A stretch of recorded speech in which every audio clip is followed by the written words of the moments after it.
Salve vascaínos, como é que vocês estão? Beleza?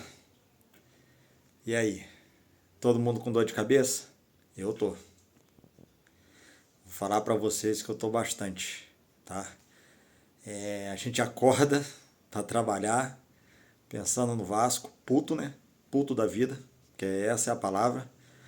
Vai almoçar, puto da vida do Vasco, vai lanchar, vai dormir. Ontem já fui dormir estressado, porque um jogo assim que pra mim tava muito tranquilo para poder ganhar, tava muito de boa. O time do Vitória é fraquíssimo, a verdade é essa. E a gente consegue mais uma vez com o nosso senhor Barros entregar a paçoca e se prejudicar, né, no Campeonato Brasileiro. E aí, galera, eu resolvi vir aqui conversar com vocês que eu tava pensando e queria a opinião de vocês.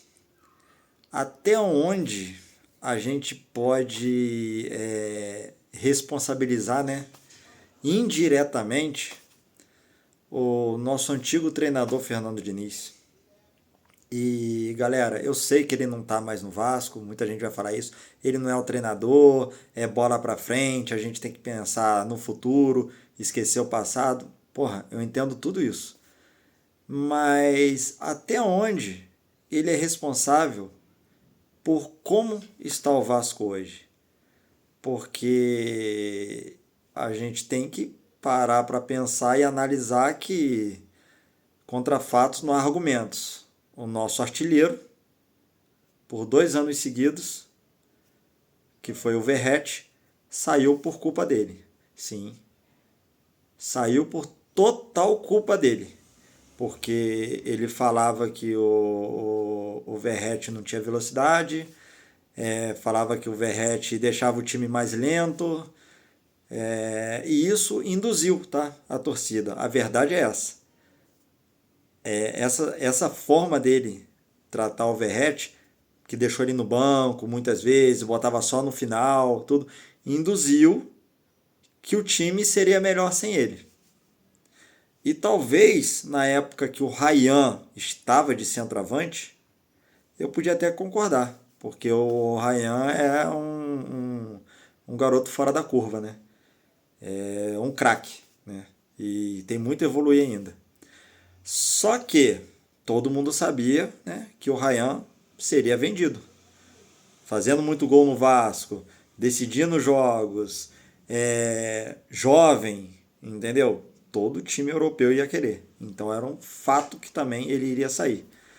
E não satisfeito com isso, sabendo que isso iria acontecer, ou ele achou que o Vasco ia ter forças para segurar o Ryan? Eu acho que ninguém em sã consciência pensa dessa forma. Entendeu? Sabe que ele ia ser vendido cedo ou tarde. Eles deixam o Verratti sair também. Entendeu? Junto.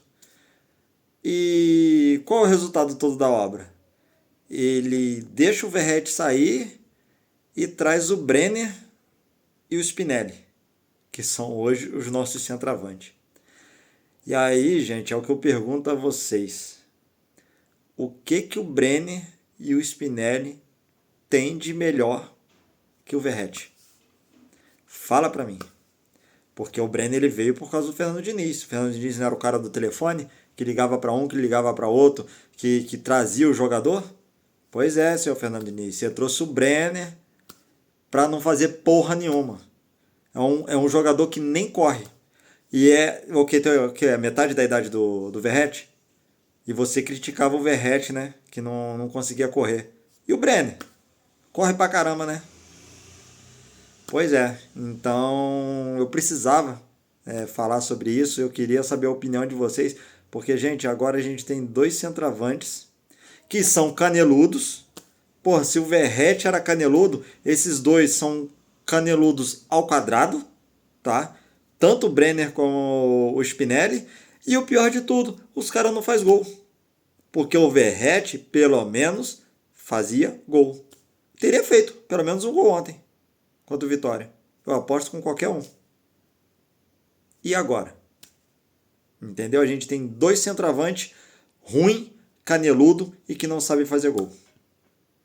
e por causa do nosso antigo treinador, que a gente tem que responsabilizar o Pedrinho também, apoia o Pedrinho nessa parte da SAF e tudo, mas só faltou beijar os pés do seu Fernando Diniz. E aí, qual o resultado? Qual foi o resultado disso tudo?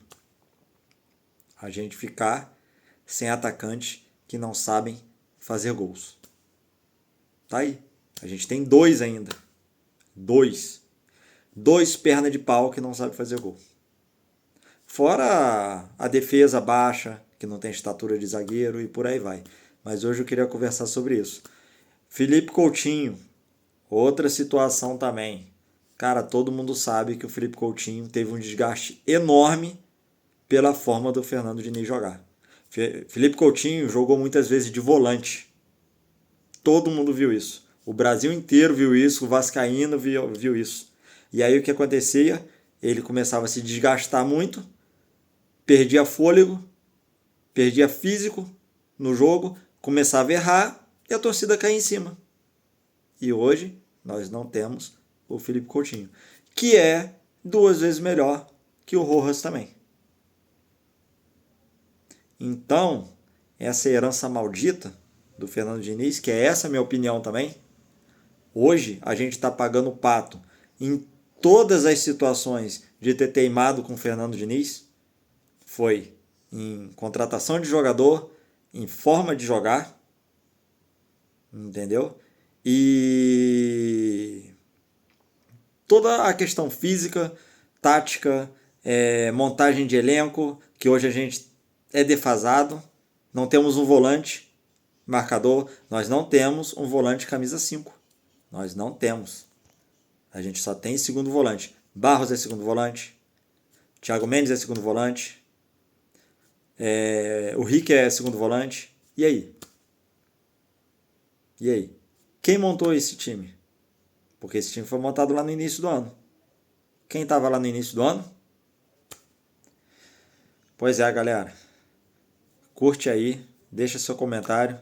Queria saber de vocês, o que vocês acham? Vocês acham que o Fernando Diniz tem uma parcela de responsabilidade nisso tudo ainda que vem ocorrendo ao Vasco, mesmo que indiretamente?